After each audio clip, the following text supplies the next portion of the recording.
जय श्री कुंज बिहारी की, जय श्री राधा प्यारी की। हरे कृष्णा कृष्णा कृष्णा हरे हरे, हरे रामा राम राम हरे हरे। भगवत रसिक चैनल में आप सभी का स्वागत है। हरि के प्यारे भक्तों, आज मैं आपसे एक और विचार शेयर करने जा रही हूँ, जिसमें हम ये जानेंगे कि ईश्वर क्या है और वो कहाँ है, और हिंदू धर्म ईश्वर के बारे में क्या कहता है। पर उससे पहले अगर आपने अभी तक चैनल को सब्सक्राइब नहीं किया तो अभी चैनल को सब्सक्राइब करिए, ताकि मेरी हर वीडियो की नोटिफिकेशन आपको मिलती रहे और आप मेरी वीडियो को सबसे पहले देख सको। तो चलिए जानते हैं कि ईश्वर क्या है और वो कहाँ रहता है। हिंदू धर्म के ग्रंथ वेद में ईश्वर को ब्रह्म बताया गया है, और ब्रह्म को सच्चिदानंद, पारब्रह्म, ईश्वर, परमेश्वर और परमात्मा भी कहा जाता है। इसी कारण हिंदू धर्म को ब्रह्मवादी भी कहा जाता है। इस ब्रह्म के बारे में वेदांत और गीता में समझाया गया है। उपनिषद और गीता के साथ ही प्रत्येक व्यक्ति को ब्रह्म सूत्र का अध्ययन करना चाहिए। दुनिया के सभी धर्मों से अलग है हिंदू धर्म, और हिंदू धर्म में ईश्वर की धारणा जो कि बिल्कुल भी सत्य नहीं है। ऋषियों ने ईश्वर की कल्पना नहीं की, बल्कि उसका अनुभव किया और फिर जाना कि ईश्वर क्या है। तो चलिए जानते हैं कि हिंदू धर्म ईश्वर के बारे में क्या कहता है। ब्रह्म ही सत्य है, जो ना तो पुरुष है और ना ही स्त्री है, वह सिर्फ ब्रह्म है। ईश्वर पृथ्वी, जल, अग्नि, वायु और आकाश भी नहीं है। ईश्वर ना दुर्गा है, ना राम है, ना कृष्ण है और ना ही बुद्ध है। उनका ना कोई पिता है और ना कोई स्वामी, और ना ही वह किसी का स्वामी है। अब चलिए जानते हैं कि ईश्वर कहाँ है। ईश्वर वह है जो समय और स्थान से प्रभावित नहीं होता। ईश्वर न धरती पर है और न आकाश में, लेकिन वह सब जगह होकर भी अकेला है। सृष्टि से पहले भी वही था और सृष्टि के बाद भी वही एकमात्र होगा। ईश्वर सभी की आत्मा में है और सभी की आत्मा ही ईश्वर है, लेकिन वह कभी किसी को महसूस नहीं होता। उसके लिए आत्मवान होना जरूरी है, यानी उसके लिए आध्यात्म का मार्ग अपनाना जरूरी है। परमात्मा सर्वव्यापक है, लेकिन माया के आवरण से परमात्मा की प्रतीति नहीं होती। जो भूत, भविष्य और सब में व्यापक है, जो दिव्य लोक का भी अधिष्ठाता है, वह परमेश्वर है। आजकल कई लोग बोलते हैं कि अगर ईश्वर है तो उसे ढूंढे कहाँ, और अगर आप कहते हैं वह अपने भीतर ही मिलेगा तो आपको वह आधा ही मिलेगा। वह यदि बाहर मिलेगा तब भी आधा ही मिलेगा। जब बाहर और भीतर दोनों एक होंगे तभी आपको ईश्वर मिलेंगे। एक योगी कहते हैं ईश्वर अपने भीतर ही होता है। हम जागते हुए ही चित्त वृत्ति को सुषुप्ति की स्थिति में पहुंचा दें तो ईश्वर मिल जाएगा। उपासक कहते हैं इस सृष्टि के निर्माता को बाहर देख लिया तो ईश्वर मिल गए। वेदांती कहते हैं जो बाहर भीतर एक है, जिसमें दूसरा है ही नहीं, वह ईश्वर है। ईश्वर से संसार पृथक नहीं है। यह सत्य श्रद्धा से प्राप्त होता है। नेत्र की पुतलियां स्थिर कर लेने पर मन स्थिर हो जाता है। निद्रा में प्रतिदिन मन स्थिर होता है। मन की यही स्थिरता पाने तो आप परमार्थ पथ पर नहीं चले हैं। परमार्थ के मार्ग में अखंड चैतन्य का साक्षात्कार होता है, और वह होता है मार्ग निर्देशक पर श्रद्धा होने से। लक्ष्य में चित्त की एकाग्रता होनी चाहिए। इसका हम एक उदाहरण लेते हैं। एक मनुष्य स्टेशन गया। उसने टिकट बांटने वाले के सामने रुपए रखे। टिकट देने वाले ने पूछा कहाँ का टिकट चाहिए। वह बोला जहाँ का जी चाहे दे दीजिए। अब उसे कहाँ का टिकट दिया जाए, यह तो लक्ष्यहीनता है। तुम यही नहीं जानते कि पहुँचना कहाँ चाहते हो। क्या तुम नहीं जानते कि तुम्हें शांति चाहिए, दुखों की आत्यंतिक निवृत्ति चाहिए, जो स्वर्ग, नरक तथा नाना योनियों में घूमते भटकते हुए नहीं मिलता, जिसे प्रारब्ध दे नहीं सकता, जो इंद्रियों तथा मन से प्राय नहीं है तथा जो परिच्छिन्न एवं विनाशी नहीं है, वही तो लक्ष्य है। कबीरदास जी, स्वामी रामतीर्थ, दत्तात्रेय, ऋषभेदव आदि संतों ने इसी लक्ष्य को प्राप्त किया है।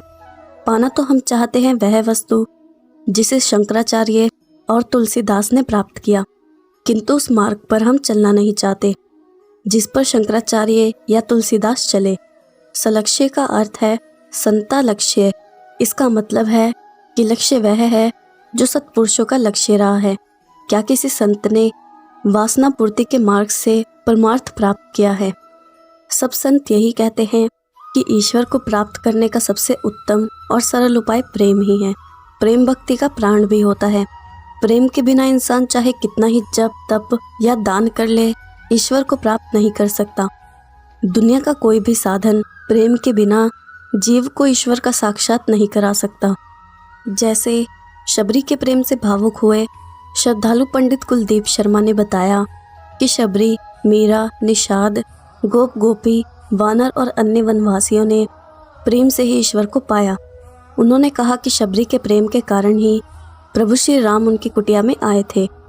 अचानक भगवान को आता देखकर शबरी घबरा गई, क्योंकि उसकी कुटिया में प्रभु को खिलाने के लिए कुछ भी नहीं था। वह चिंता में थी कि प्रभु का स्वागत कैसे करूं। लेकिन शबरी के प्रेम ने भगवान की भक्ति का रहस्य खोलकर रख दिया। प्रेम के वशीभूत होकर प्रभु श्री राम उनके झूठे फल आहार को भी खा गए। उन्होंने संसार के सभी रसों से ऊपर रखकर शबरी के फल आहार के रस को सुरस यानी उपरति की संज्ञा दी, यानी दुनिया में सुरस से बड़ा कोई रस नहीं है। ऐसे में भगवान श्री राम अपने भक्त के प्रेम बंधन में बंध गए। प्रभु को शबरी के प्रेम में इतना आनंद आया कि सभी जगहों पर शबरी के फलाहार और उसके रस का जिक्र किया।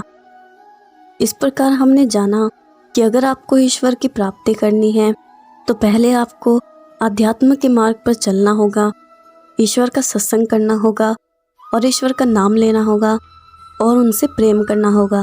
तभी आपको ईश्वर की प्राप्ति हो सकती है या आप ईश्वर को महसूस कर सकते हो। तो ये तो थी ईश्वर की बात। अब जैसा कि हम हर वीडियो में करते हैं, मैं आपको गोपाली बाई की कथा सुनाती हूँ।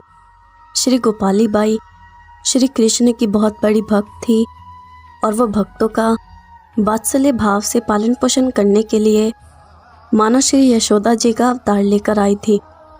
उनके अंग प्रत्यंग में श्री कृष्ण के लिए प्रेम ही प्रेम था और वो नित्य नियम से अपने मोहन लाल की सेवा किया करती थी। कलयुग के दोष पाप उनके तन मन को छू तक भी नहीं पाए थे और वो भक्तों से कभी किसी प्रकार का छल कपट नहीं करती थी। भक्त का और पतिव्रता स्त्रियों के सभी शुभ लक्षण कलाएं उनके अंदर विद्यमान थी। स्वभाव से वो धीर गंभीर एवं संतों में श्रद्धा भक्ति रखने वाली थी। श्री गोपाल बाई का मन सदा परम पवित्र रहता था। एक बार इनकी भक्ति पर रीझ कर प्रभु एक संत का वेश धारण करके इनके घर आए। उस समय गोपाल बाई श्री ठाकुर जी को भोग लगा रही थी। संत भगवान का सत्कार करके प्रसाद से भरी थाली लाकर बाई ने संत के सामने रखकर प्रार्थना की कि हे प्रभु, प्रसाद खाइए। संत ने कहा, पहले भगवान को खिलाओ। बाई ने कहा, भगवान तो गंध मात्र ग्रहण करते हैं, मैं उन्हें कैसे खिलाऊं? संत ने कहा, यदि आप अपने हाथ से उन्हें खिलाएंगी तो वे अवश्य ही खा लेंगे। बाई ने मंदिर में थाल ले जाकर अपने हाथ से भगवान को प्रसाद खिलाया और भगवान ने बड़े प्रेम से खा लिया। इससे बाई को बड़ा ही सुख हुआ और वो प्रेम विभोर हो गई। जिस संत की कृपा से उन्हें यह आनंद मिला, उस संत को भोजन कराने की इच्छा से वो मंदिर के बाहर आईं, पर तब तक संत वहाँ से जा चुके थे और वो समझ गई कि वो संत भगवान ही थे। फिर उन्होंने मंदिर में जाकर ठाकुर जी को फिर से भोग लगाया, पर इस बार ठाकुर जी ने कुछ भी नहीं खाया और तब श्री गोपाली बाई जी फूट फूट कर रोने लगी। उसी समय आकाशवाणी हुई कि एक बार मैंने तुम्हारे प्रेम से खा लिया, अब तुम आग्रह ना करो। मैं रस का आस्वादन अपने भक्तों की रसना से ही करता हूँ। तुम भक्तों की उनकी रुचि के अनुसार भोजन कराओ और उनकी सेवा करो। इस आज्ञा के बाद बाई को भक्तों की इच्छा का अनुभव होने लगा और फिर वो भक्तों की सेवा करने लगी। एक दिन 10 संत आए। उनके मन में था कि आज सीरा मिले। श्री गोपाली बाई को उनकी इच्छा का अनुभव हो गया और उन्होंने सीरा बनाकर भोग लगाया और संतों के सामने रख दिया। तब संतों के मन में आश्चर्य हुआ और दूसरे दिन संतों ने आपस में बातचीत करके खीर का भोग लगाने की इच्छा की। तो फिर बाई को उनकी इच्छा का अनुभव हो गया और उन्होंने खीर का ही भोग लगाया। फिर तीसरे दिन संतों की सिकरन भात की इच्छा हुई तो बाई ने फिर सिकरन भात का भोग लगाया। आश्चर्यचकित होकर संतों ने आपसे सब कुछ पूछा।